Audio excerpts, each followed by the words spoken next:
Hello, everyone, and welcome to another episode of MBA Waves. We are on the air. MBA Waves is a live interactive vidcast talking all things MBA every week on LinkedIn, Facebook, and YouTube Live, founded by MBA and GMAT coaching professionals who coach and consult people seeking entry into the powerful world of MBA holders. I am Eric Lucrezia, your moderator for today, joined by my fellow co-founder of MBA Waves, Bara Sapir. Hi, Bara. Hi, good to see you. How are you? I'm good. We just had Independence Day, ironically, yesterday in the United States. Lots of fireworks. Yes, happy to like a battleground. Yeah, how are you doing? Here in France, we didn't celebrate Independence Day here in France, but we have our own thing coming up in about 9 days, 14th of July, Bastille Day, as we call it. Anyway, this week we're joined by HEC Paris, and we have a great crew today. I'm really excited to talk to my friend and colleague, Colleen Stanfa, and a couple of other people from HEC, including an alum and a current student. So let's introduce Colleen. Amazing. Thank you so much, Eric. Well, Eric and Bara for having HEC featured in this episode. I'm super excited to be here. I love all things HEC, so really happy to share about our MBA programs here today. So a little bit about myself. I've been working at HEC for about 5 years. I have experience as a recruitment manager in the MBA program, so can take all questions about the MBA, and currently am dedicated to the executive MBA marketing and recruitment team. So also have lots of knowledge about the executive MBA program. So really excited to share, take questions, and really pleased to have been asked to participate in this conversation. So thanks so much, Eric. Thanks, Colleen. And as Colleen said, if there's any questions, anyone listening in the audience, whether on LinkedIn, Facebook, or YouTube, feel free to type in your question and we'll be sure to answer it. And so without further ado, let's introduce some of our other featured guests today, including a recent alum. She just graduated from the HEC Paris class of 2022, as I understand, and that's Stuti Dubey. Did I pronounce your name correctly? Hi everyone. I'm Stuti Dubey. Thanks, Eric, and thanks, Bara, for having me here, and thanks, HEC, as well. I graduated on 11th June, so I'm still in the joy of just clearing everything about HEC Executive MBA. I am from India and I'm based in Paris. Thank you. Thank you. And also, last but not least, we have Stefan Tipa. And I'm not sure where you're joining us from today, Stefan, but welcome to MBA Waves. Yes. Thanks, Eric. And hi, everybody. So I'm joining today from Stockholm, Sweden. But yeah, a little bit about myself. I'm originally from Moldova, and then I've been a little bit everywhere in Europe, in Sweden, in Switzerland, in France, in Italy, because of studying and working. And really happy to share with you, whatever you're curious about. Thanks, Stefan. Thanks for joining us. So I guess, Bara, you're going to start us off with some questions. Yeah. So welcome, everybody. It's wonderful to meet you and wonderful to feature your HEC Paris. And I'm curious what's new and exciting happening at HEC Paris. Thanks for this question. I think the most exciting thing happening around HEC these days is our leadership seminar, actually. As part of the MBA and EMBA program curriculum, our students participate in a leadership seminar on our campus. We have a 340-acre wooded campus with a rock climbing wall, a lake, a chateau, and tons of sports facilities. And the leadership seminar is put on by a, let's say, group of mentors that are specialized in high pressure simulations. Some of them are ex-military. So our students are participating in the seminar right now, actually. And that's, I think, a real highlight of the program, either program. I don't know, Stuti, if you have any insight to share on that, or Stefan, if you've done the seminar yet, maybe you can share more about what it was like. So thanks for bringing that up, Colleen. I was actually on the campus the past weekend, and it was an amazing experience. So you're actually put in a group of about 10 to 12 people who are your EMBA colleagues, and then you are given such interesting simulations. You have a lot of pushing your own comfort zone kind of activities, and the more and more you do these activities, you get to know what kind of person you are, what kind of leadership you come up with, and how do you really behave in really difficult challenges or situations which are beyond your control. That being said, I'm still hurting. I did rock climbing. It was amazing. I think those 2 nights of Saturday and Sunday, I actually slept like a baby after a very long time. Um, you do rock climbing, you do wall climbing down. It's fun. It's made of everything that would make you feel like, okay, you are more than you would have imagined. So it's an exceptional part of the executive MBA curriculum as well. Thank Thanks, you. Stuti. Stefan, I don't know if have you done the leadership seminar yet, Stefan? Yeah, I've done it, yes. And I mean, it's I can only agree with what Stuti said. And in general, leadership seminars come in all shape and forms, right? But this one, I would say, really stands out, and I think it really stood out for everybody because there was quite a high satisfaction rate after that. And it's really brings out a culture of feedback and reflection, because at the end of the day, it's all kind of role-playing simulations under pressure. But the value out of it is the reflection and the feedback that you get at the end of each session, and giving and receiving that feedback. It's also made a little bit more humbling experience since it's so much more practical, and it's throughout a few days, right? So it's not just something that you come in the morning and leave after lunch. It's just a continuous thing that makes it more real, right? Although it's a simulation, but it feels very real in a way. Well, it sounds like it builds community. Yeah, right? You sold me on rock climbing and chateaus. I was like, okay, I want to do that. It just sounds very physical, but it also sounds like a really great way to like break down barriers and like overcome like shyness and whatever cultural barriers might be there. I mean, how many people are in the batch typically? Maybe I can answer that question. So in the executive MBA, there's typically around 230 students all across all 5 intake tracks, and in the MBA, it's around 300 students across 2 intake tracks. Okay, so it's a lot of people, and people coming from all over the world, and that's exactly the kind of activity that can help break those barriers down. And Colleen, you brought up a really important point, which is kind of the main theme of today's episode, like comparing the full-time and executive MBA programs. So before we jump into the difference in these programs, can you share, any of you, anything that these programs have in common? Yeah, definitely. To connect kind of maybe with what we were just discussing. So I think as a school, HEC has just such a strong focus on leadership in general. So whether you're joining at the classic MBA level, you're kind of mid-career, or whether you're in really the executive MBA, like really senior in your career already, we take leadership very seriously, and we have a really hands-on approach to leadership. So I think either program will offer really sound and interesting leadership development throughout the whole program. Another thing I think that characterizes us as a school, but specifically these 2 programs, is the international dynamic of HEC. We just have such an international and multicultural environment. I think we kind of live and breathe diversity in everything that we do. So in the MBA program, for example, we have around 94% of students that come from outside of France. So we have that kind of French tradition at the school, but it's very, very international. So it creates a really dynamic kind of interesting cultural experience, I think, for MBA students. For the MBA, it's the same. We have over 60 nationalities in every class. So again, it's super, super international, and we're really focused on building that kind of open-minded, internationally minded leader. So I think those kind of 2 elements really thread both programs. I don't know if either, Stefan or Stuti, if you have any comments on that besides what I've said. Yeah, maybe a quick thing, because there are 2 different programs, right? In a way, and the experience it's a little bit different of the people who are coming to doing it.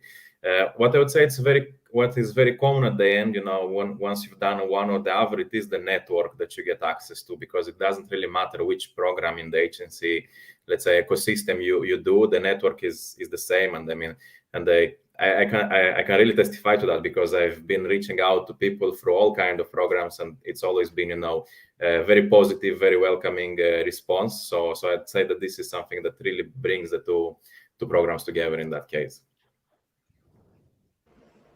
And building on what Colleen you just said, and Stefan, I think one of the exceptional things which is there for executive MBAs, we have 5 tracks. So no matter where you are, which part of the world, what is your current commitment, what are the flexibilities that you can look at. So the program tracks are such that you can pick something which is more convenient for you. And despite whichever track you're part of, you still get the whole experience. And one thing which is also pretty unique for me in that case is that each track is typically a size of about 50 to 60, but you're a large family of 200 something people, and everyone is so brilliant. So quickly jumping onto the learning experience, the kind of learning that you get from your own peers, that is again exceptional. That's great. So what would you say, looking at the different programs, like what are the standout features of the EMBA versus the MBA? Yeah. Okay. So maybe I can start just by answering this in kind of general terms, in terms of like the program structure. So a lot candidates approach us sometimes asking about full-time versus part-time programs. And in fact, at HEC, we don't really separate the programs in that way. We really separate them based on the profile of the class. The MBA, the classic full-time MBA, happens to be a full-time program. It's our program that takes place. It starts every year in September and January. Both intake tracks are part of the same graduating class. It's a 16-month-long learning journey that's full-time. So this is kind of like the base structure of the program that's set up in this way. For the executive MBA, it's a part-time program, but it's not a part-time MBA. It's really an executive level program. So the candidates who are joining the executive MBA really are seasoned professionals.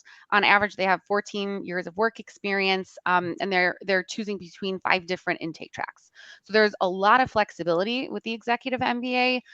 There's different starting times throughout the year, as I mentioned, in different study formats as well. So as Stuti mentioned, there's a couple of different ways that this program can be kind of made possible for someone who's already at an executive level or a senior manager level.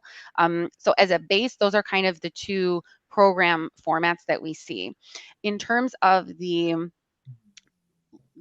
content of the program, while both programs will have content across kind of the foundations of business and general management, you will have the possibility in either program to specialize. So I think this is really an interesting and unique feature about HEC, is that you'll have a series of specializations that you can take whether you join the MBA or the executive MBA, and those specializations mix all tracks across the program. So it's super interesting because not only are you diving into a specific theme topic, but you're also networking again with even more people who are in your intake class. Talking about the specializations, I think this is another question we get a lot about electives, or what is HEC known for, or if I want to do XYZ, can HEC help me? I think when you look at the portfolio of specializations that are offered, you can really see that HEC has kind of got a, not something for everyone necessarily, but we're not focused only in one area. We're offering specializations across finance, across entrepreneurship. We're really focused on innovation, social innovation, and themes related to kind of that arena. You'll also have a specialization in marketing, or if you're interested in luxury. So again, if you have doubts, or if you're wondering about, what kind of cool specialization can I take with HEC, you can reach out directly to me. I can share a specialization booklet and give full details about that. I don't know if, maybe either Stuti or Stefan, if you want to share maybe about how you've kind of customized the program. I think maybe that could be interesting. Stefan, I don't know if you want to maybe talk about that first. Yeah, I mean, of course. So I mean, so definitely there is the different specialization tracks, which if I'm not wrong, there are 7 now or something like that, right? And they go from the more traditional like finance and strategy to like more towards innovation and entrepreneurship. But I mean, on top of the strategy, there are also the electives, right? So you can actually choose to take a specialization in a certain area, but then to complement it with electives that and almost like having experience to specializations, right? So for example, you do finance specialization and then you take strategy or marketing electives, and that's another 7 courses that you can do. So I think that's a pretty kind of common approach that some people have to complement the two things and build on top of each other. And yeah, I think that makes sense. Super. And then Stuti, I don't know if you want to reflect a little bit on how the specializations work in the EMBA. Yes, thank you, Colleen. Thank you, Stefan. So I'll just take a step back while you were comparing the MBAs and EMBAs. So when I started, I had about 15 years of work experience. And this is what I generally tell people, that if you're looking at the MBA program, it will equip you to build that financial model. And if you're doing the executive MBA program, it will equip you to understand which elements to pick from that business model and financial model, then integrate back into your strategies and think as a leader, what do you want to do about it for your business? So that's how I look at the difference between the executive MBA and the MBA program. And for the specialization, when I was looking for specialization, I actually took a subject that I had not worked in, had zero idea about, which was energy. And of late, HEC has also added 2 new specializations, which is board governance and medicine and hospital management, so something related to medical. So the way I look at it is specialization is very accustomed with what is needed in today's business world, and how you as a leader can position yourself with those specializations. So how do you add value to what you want to do, and how do you become better at it? So specializations are a great tool to do that. So I in my personal case, I used my specialization to put myself as a sustainability leader. So that's a great tool that you have access to. Amazing. Thanks so much, I mean, Stuti. I think I don't know it if I makes a lot of can. sense. I was going to say it makes a lot of sense because it speaks to what companies are looking for, is graduates who have that kind of level of specialization. So it's a really good thing. You made me think of a few things, and probably Colleen's the best person to ask because you kind of span across both. Are the specializations, you mentioned 7. Are they the same 7 across the 2 programs? And at what point during the program do you specialize? Is it like from the very beginning? Are you admitted into a specialization from the beginning, or you can choose that later on? Yep. Okay, love this question. Thank you so much. Yeah, so the specializations are different in both the MBA and the EMBA, although you'll see overlap in some of the themes just based on kind of where the HEC professors are, are the areas where they're teaching in. So for the classic MBA, you have 7 specializations. For the executive MBA, you now have 9 specializations. Another thing that's a little bit different for the EMBA is that the specializations are also taking place abroad. So for example, the energy specialization takes place in Doha, at our campus in Doha. And so the students in the program are actually traveling to our Doha campus to take that specialization. Whereas the luxury specialization, luxury today and tomorrow, takes place in Milan. So there's that opportunity to go abroad with the specialization in the EMBA. So not exactly the same. A big question we get from applicants is, when do I have to decide about the specialization, right? So when we are looking at your application, we'll ask applicants to give us their intention for their specialization, but this is by no means binding. And in fact, we see very often that candidates change their mind after they start the program. So they might have an idea for like how they envision their MBA, what they see for themselves. They know exactly what they want, but then they're put into an environment where they're being inspired on a daily basis by their peers. They're learning so many new things on really a constant basis, and this really shapes the takeaways and the path, right, of a typical student. So yeah, there's time to digest, to get accustomed to the MBA world environment before having to actually move forward and jump into the specialization. That's kind of reassuring. People who don't know Yeah. exactly from the very beginning. Yeah, takes a little bit of the pressure off. You know, for those of us who work in the MBA world, we often talk about finding the right fit, right? And there are tons of fantastic MBA programs out there, but each of them, you know, has their own unique flavor of delivering the nuts and bolts of an MBA. So whether we're talking about the full-time or the executive, you know, a lot of it comes down to culture. So tell us about the culture at HEC. Maybe I'll start and then I can pass it off to Stefan and Stuti. So this is, I think one of the things I love the most about HEC is the environment on campus. When you're on campus, really the environment's so vibrant. People are so friendly. People are so nice.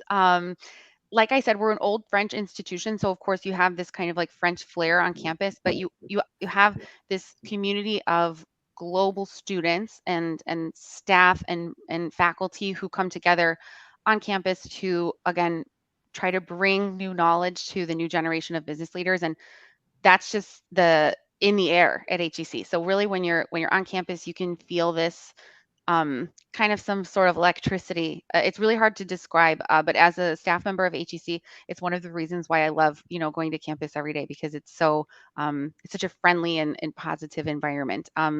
Stefan, Stuti, I don't know, maybe you can speak more to your own experiences. But you're also part of that patchwork, you know, being someone who's American originally, now in France, the staff, you know, contributing to that international mix. It's great. And yeah, Stuti, did you want to go? Sure. Thank you, Colleen. I would say when I actually moved to Paris and I started my HEC, I was skeptical and a little nervous. I was like, I really don't know how would I fit in. It turns out that I have a huge family. I have a huge family of 60 immediate cohort members. And then I cannot even begin to tell you how many other EMBAs and MBA students are part of this extended family. So it's a huge, big family. And I'll actually take an example which will kind of tell you the culture HEC has. So we have something called as POW, which Stefan is better equipped to say that, which is Party of the Week on Thursday. And we have these leadership talks for MBAs and executive MBAs at the campus. And we had the group CEO of Michelin. And he says that the last time he was in the campus was for a party of the week on a Thursday night. So, and he was there at least 25 years back. Okay. So that's the culture we are talking about. It's a very warm place, lovely people, and you really don't miss your family. So yes, that's how I look at it. And the learning never stops.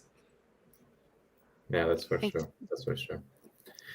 I mean, just, adding on that, I would say that by the fact that the cohorts are not huge, and that's a difference between this program versus our programs, you end up knowing everybody, right, by name and by, of course, right, and of course by their appearance, by face, but especially you know everybody by name and you've spoken with everybody and you've had some kind of interaction. So, I mean, this makes it much more personal of an experience, I would say.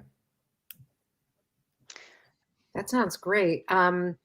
So I just keep on thinking about that rock climbing and how that must be such an incredible community building experience. But the other side of that is the admissions piece, right? You've got all this community building on this one side, and then it's like really getting in. And many of our listeners are wondering, what actually is the process like for the ones that are applying to the program. So what are some of the suggestions that you can offer in terms of being a really attractive applicant to your program, for either program, the classic MBA or the executive MBA?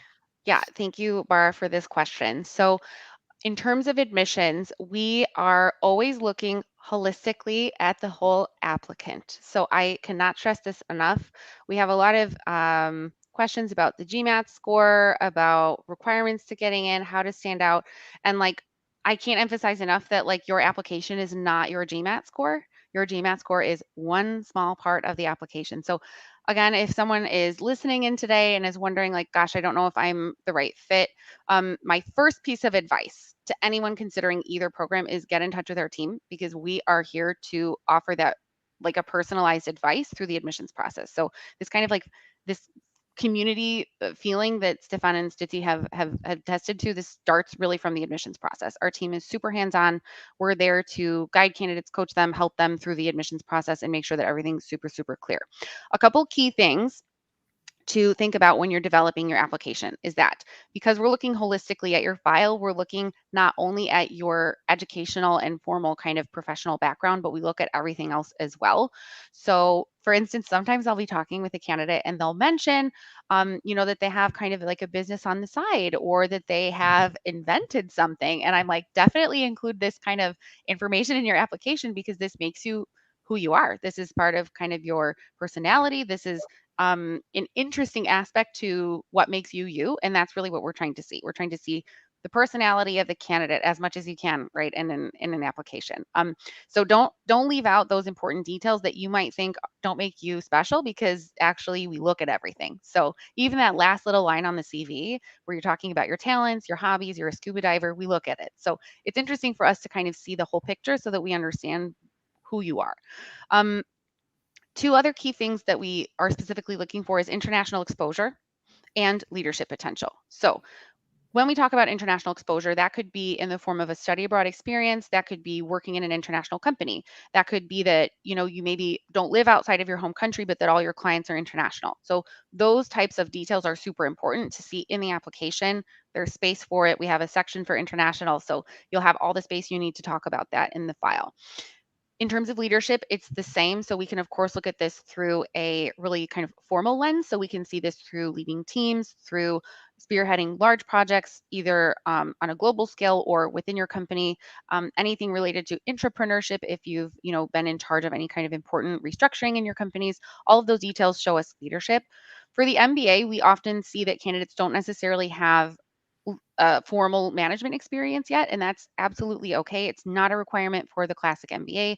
We are going to then look more deeply at those extracurricular activities. So we'll look maybe to see if you are a yoga instructor, or maybe you volunteer for the Red Cross, or anything that's kind of demonstrating that you have the fabric of a leader. This is going to be super, super interesting to include in the application file.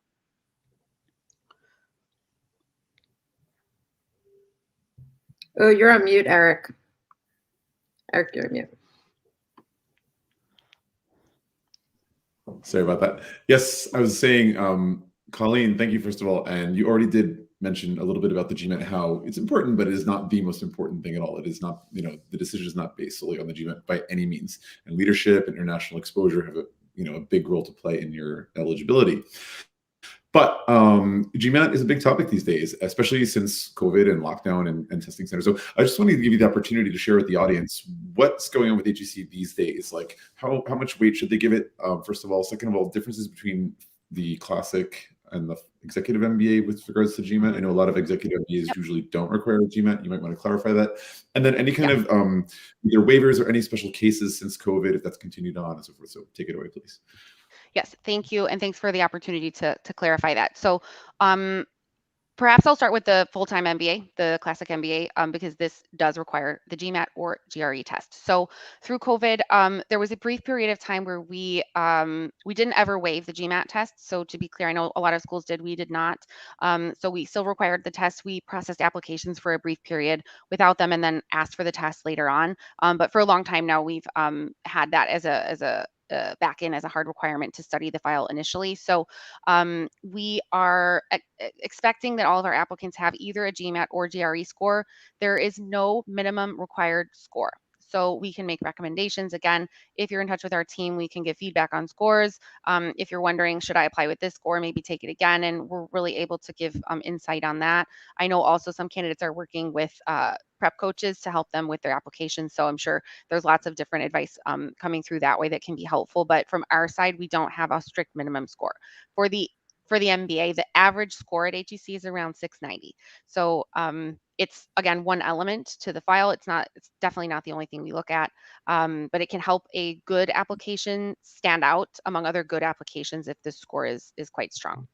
For the GRE, there's not an average score that we publish, but being at or around the 60th percentile across sections is super. But again, it's just one part of the file. So it's really just another way kind of that we can see your file by having the test included within. Any doubts about that, again, our team of marketing and recruitment managers can give some insight and help on that. For the executive MBA, we require a management test, but we have an in-house test that we can offer. So if candidates have taken a GMAT or GRE or executive assessments, we do accept as well for the executive MBA, that can be included in the file.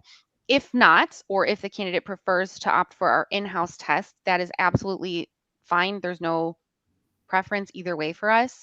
And that would be then included in the admissions process as part of the interviews. So it's a case study that's built into the interview process. So candidates would pass through a series of 2 interviews with alumni of the EMBA program, and one of those interviews would have a case study within.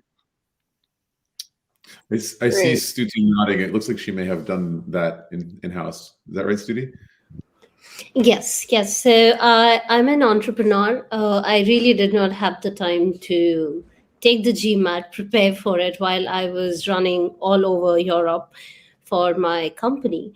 So I actually did the case study, and what Colleen was saying about GMAT and GRE and everything, I think one thing which HEC is extremely critical about is what do you bring as a candidate. So when you take the case study, so one thing which I learned at HEC is that there are no right and wrongs. It is about what you think, how convinced you are about it, and what do you want to make out of your conviction.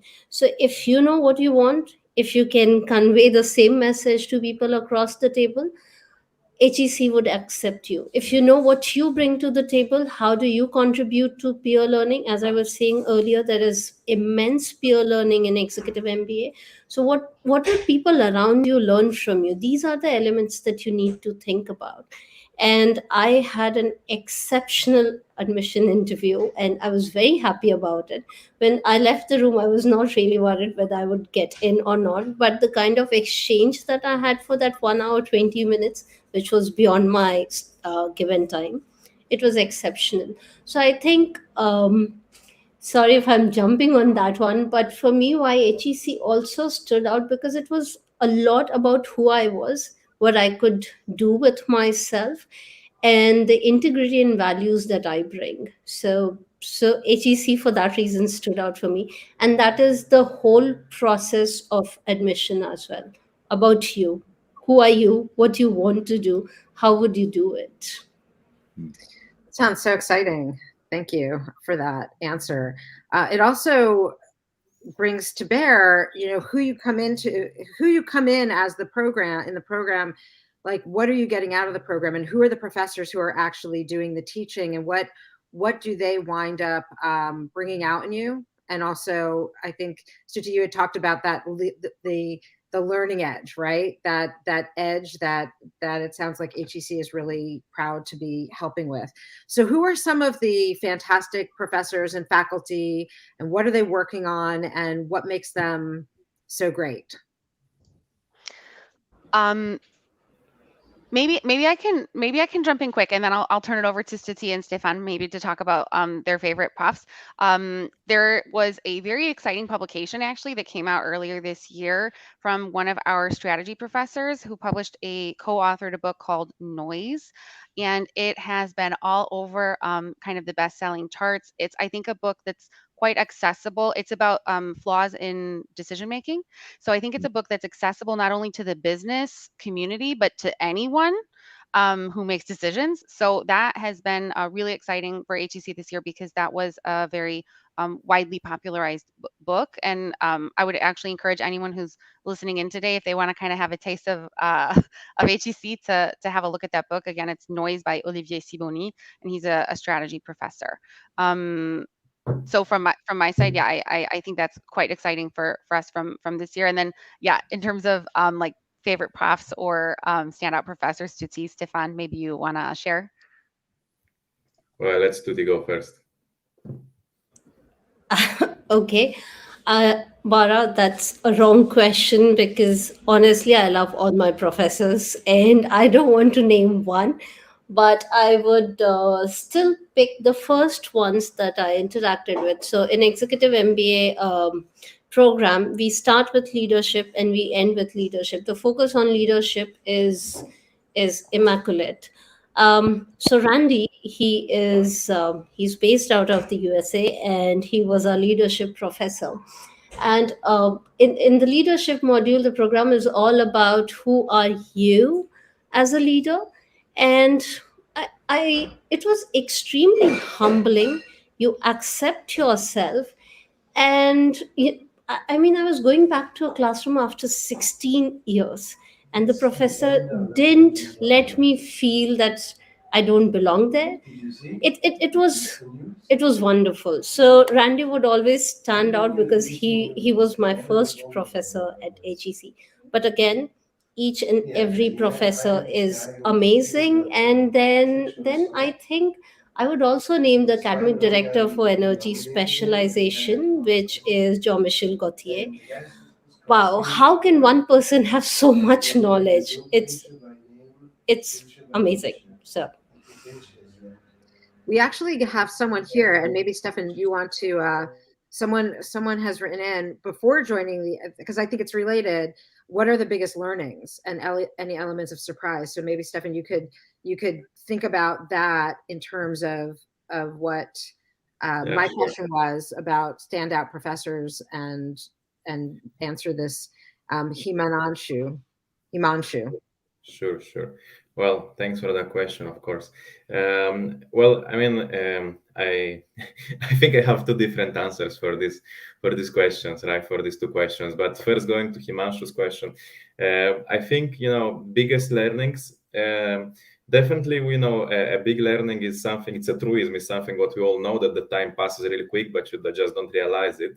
And yeah, I think that it's a big learning. It is that you really need to make sure that you make the most out of the connections with your peers, right? So going beyond that academic experience, what are you learning from your peers? Because there is going to be people from 50, 60 countries, right? All the industries that there could be. I mean, you'll never be in an environment where it's going to be such a diversity of industries, diversity of thought. So that's a big learning that you have to make. It's a bit on the soft side. But it's definitely, I would say, something that goes well beyond into the future and then translates well into all kind of understanding and leadership principles. And then second one, also related to connections, it is also making the most out of the connections with the alumni and the network.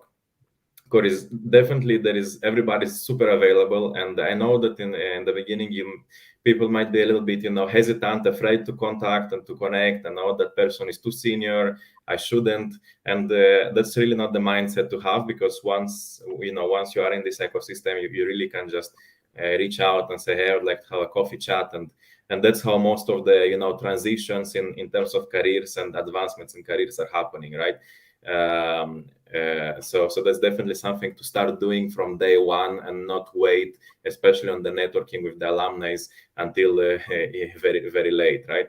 So that's definitely the biggest learnings there that come to valuing that aspect of the time, value of time.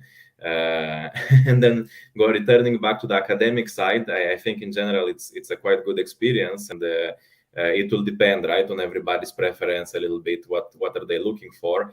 I think in our case, everybody would agree that in terms of corporate finance, there's just such an excellent professor, Dennis Grom, that is just gifted, right, in the teaching, and it's just, you don't need to be interested in that, and you'll just be listening. And that's actually the kind of experiences that you'd like to have when you are studying something, is that intellectual curiosity that is awakened in you when you are listening to somebody, and you definitely get that with Dennis and with Olivier Sibony and some other people, but definitely Dennis Grom stands out as a very talented and gifted professor.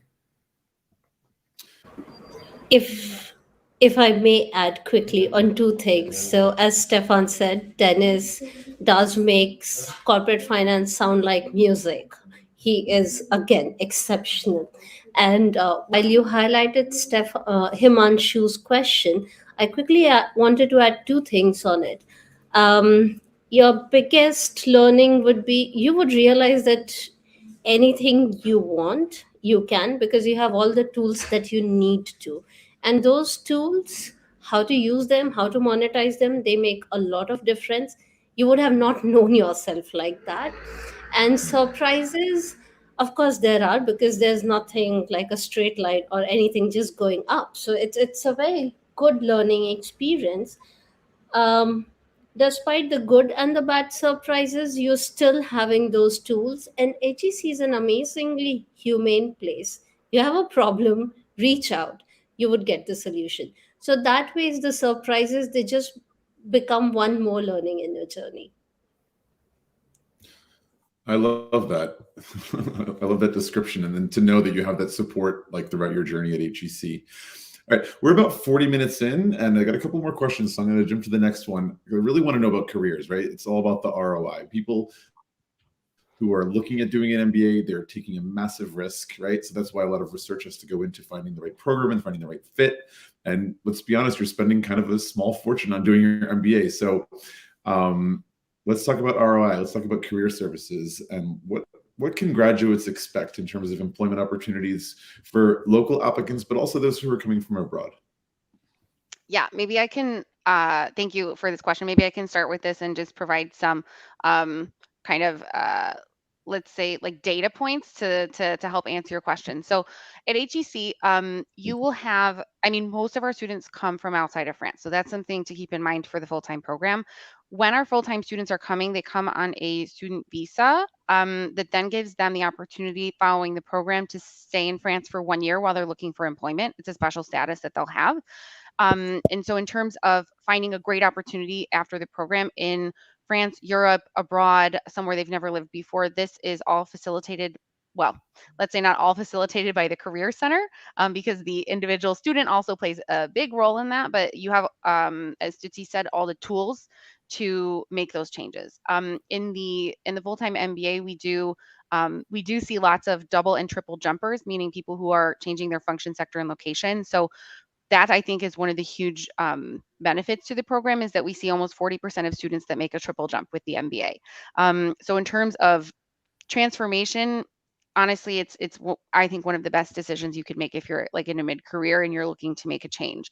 In terms of ROI numbers wise, on average, our MBA students double their salary following the program. Again, it's going to depend on function, role, location, but we do publish an employment report that has all of this information inside of it. It's widely available. It's on our website. You don't have to put any information into the website to download the report. We're really transparent and upfront about that. So can share it here in the chat. I'll send the link in through the chat, and you can also consult it on our website. So that's for the full-time MBA. For the executive MBA, we don't have a fully published report on the pre and post EMBA, just because our EMBA students, I think, are often pursuing their degree for slightly different reasons. I mean, they're already quite far advanced in their careers. They're not necessarily looking for a triple jump, although some of them will find the triple jump. So some of them are still doing it.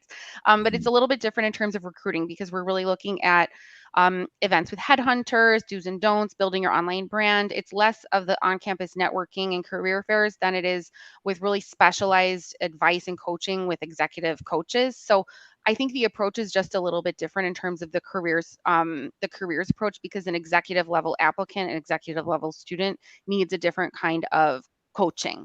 But the services are in the same building. The career services department is there for all students on campus. So it's services that start from day one. So you really start the career journey from day one. If you come in with an idea, like I said, and change your mind along the way, your career and corporate development manager is there to support you through that. So it's not like a magic moment when you arrive on campus and then you suddenly, have clarity on what you are going to be doing. It's really a process, but we're there to accompany you through that process and through the careers journey. Stefan, I don't know if you want to talk a little bit about your experience so far with careers, maybe the careers curriculum or the coaching. Yeah, I mean, definitely. So it always comes back to those tools, right? And I am someone who has done, jump in both function and industry, and in a way also location, but I've been already here before in Sweden. But basically, I mean, the tools are really important and the way you use them, because there is lots of them and not everything is for everybody, right? It's very easy to get lost in the quite a lot of offerings in terms of, seminars, workshops, all kind of other activities. And I think in the beginning, everybody's running like a headless chicken, excuse my analogy, right, from here and there, and not really understanding what's going on. But then as you just need to make sure to understand what your priorities and what you really want to focus on. What I think it's really helpful for a lot of people, it is the mock interview sessions that you are getting, that can be organized through the Career Center. So this basically goes actually quite specific, right, from people who are focused on that industry or from specific industry. So in my case, I've done that for consulting. Our people have done this for tech or our kind of jobs, right? So you really go through the drill of the interview in terms of the fit part, the more technical part, which is the problem solving part in the consulting. So it really helps, and you get valuable feedback. And very often those are also external consultants providing that service. So there is not so much the bias that it's just somebody from inside that is telling you all the time the same things, right? You get a little bit of impartiality in that advice. So that's really, really, really valuable. And I think I grew out a lot in my performance by leveraging those mock interviews. One of the things that that both of you have spoken about, Stuti, you talked about this big family and then an extended family, and Stefan, you talked about how there was that you're really seeing that you didn't call it a family, but you talked about how if someone was connected with HEC, that you were able to then connect with them further. So I'm curious about the Alumni Network, like what they're doing, what your relationship is with alumni, how that fosters the family reunions, right? And how that fosters a kind of like what's formal set up at HEC Paris about the Alumni Network, because it sounds like both of you are already really reaping the benefits of that. Yeah, maybe from my perspective, when it comes to the Alumni Network, I know that there are formal things that are being done. I haven't been involved myself into many formal things. However, just the breadth and the reach of the network, I think in the whole HEC ecosystem, we are speaking about 70,000 or something along those lines, alumni in total. And you really don't need to have, to reach to people that have done the same program like you. I've reached out to people who are in, places that I wanted to learn about more, that have done a semester at HEC as part of their SEMS, master cycle.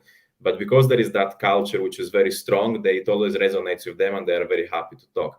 Of course, if you've done something more similar in terms of programs, then there is even a stronger, connection or a stronger level of connection that you'll have. But you can really basically tap in anybody who has passed through this ecosystem, and they extensively leverage that, and you really get a lot of very interesting conversations with people to learn about what they are doing, what's their industry, what you need to know about that industry, and building your knowledge about the industry. So it's not really doing networking for asking for a favor, but it's networking that people are really helpful in the way to kind of show you what you need to know about that industry, that company, that function, that country, whatever it's your interest. And that really builds your profile, right? Because you start knowing things and you have that confidence. And as the HEC motto is, the more you know, the more you're there. And that's how the results are coming. You just need to do it. This looks like a great report, Eric. Thank you, Stefan. This looks like a great report, Eric, that talks about what alumni are doing too. We'll have to jump in on that. See what people are doing. On the bottom of the screen there, you can see that, right? Yep, you can see it. Yeah, so it's not clickable, unfortunately, but you can copy that down, or we'll also share with you the website before the end of the program today. But I think this kind of brings us down to the end. Any other comments or things you want to add? I'll ask the three of our special guests today before we wrap it up. Maybe I can go first. So yeah, I would say that I know when candidates are thinking about pursuing an MBA degree, whether a classic full-time MBA or an executive MBA, you might have lots of doubts about that, and you might be thinking, is this the right next step? Is this right for me? Is this, is this a good idea? Right? Just to put it like in short, is this a good idea? And I would really encourage anyone who's asking themselves those questions to do lots of research. I mean, there's lots of legwork to do prior to actually submitting an application. And I think the more you know about a school, a program, the better you'll be equipped to feel if it's the right fit. And I do think that like moment does come at some point, or should come, when you're like, okay, this is the right fit for me. So reach out to the school, talk to us. I mean, like I said, our teams are here to help, talk to students, talk to alumni. Our teams also can help facilitate that.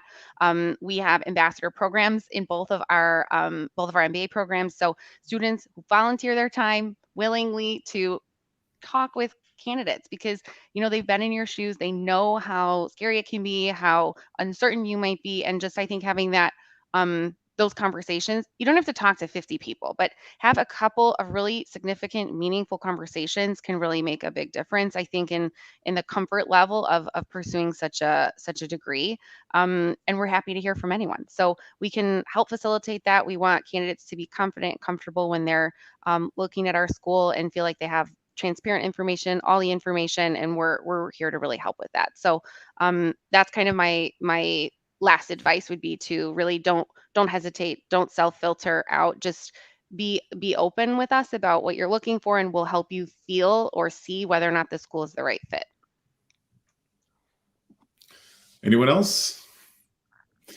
Maybe quickly, build on that, because I think that really makes, resonates with me a lot, that you should do your research and talk to people, right? There are various ways to reach. There is student ambassadors. There is also, you might know somebody who can put you in contact with our students or recent students. And usually you get quite a lot of honest feedback from current students, right? With their joys and disappointments and so on, because everything is super fresh. But I would say, just to avoid confirmation bias, make sure that you don't talk just to ambassadors or alumni or students of one place, right? Form your opinion about it, because you don't want to, to kind of look for confirmation cues in what people tell you and not listen, kind of close your ears to the honest feedback, and then be in a place which you'll be disappointed at the end of the day, right? And the only way to kind of weed out all of those future disappointments, it is to build a culture around the different programs, and then see what fits with your personality and with your aspirations. Because at the end of the day, as you, Eric, said at the beginning, there are lots of good quality programs. I think all of the top programs have lots of applicants, right? So we're not really trying to do that kind of promotion here, but it's more like make sure that it's a good fit for you. And if it's a good fit for you, I'm sure everything's going to work out, and you'll find the right resources and support system that just going to make you successful in the way forward. Colleen and Stefan has more or less captured everything that I could have possibly said. It's extremely important to know what you want, and you have to have that as your key lens. So if you know what you want, you would be able to find the right fit for you, the right school. As far as HEC is concerned, it's going to be a simpler journey, because we make mistakes, we learn from them, and we celebrate our victories. So it's a very human experience. And of course, HEC will always be very close to my heart because I'm an alum here. Going back to you're the only key personnel, and everything else, the logistics, the application process, it just falls in place. And while you are at it, please be honest. Please be honest to yourself. That's extremely important. So. There's some really good general advice for anyone who's thinking about an MBA or even a master's program. So I want to thank you for that. I think it's a nice way to end the episode. Guys, this has been wonderful, a really great conversation. I want to thank all the panelists, special guests, all the people who listened in the audience today on all our different platforms, especially those who asked questions. We had a lot of really great comments that came up that I didn't share because they were just kind of compliments, but you guys did really well, and people were really excited to learn things about HEC, to hear from professional staff as well as current students and alumni. So that's really, really great. Thank you so much. Don't forget to tune in next week to MBA Waves, as always, every Tuesday, 7 p.m. Paris time, 1 p.m. New York time, and 10 a.m. San Francisco time. We have another great episode with another fantastic school, and that's all for me today. Thank you again once again. Thanks, so everyone. Much. Thanks so much. Thank you, everyone. Thanks. Bye. Bye-bye. See you next time on MBA Waves.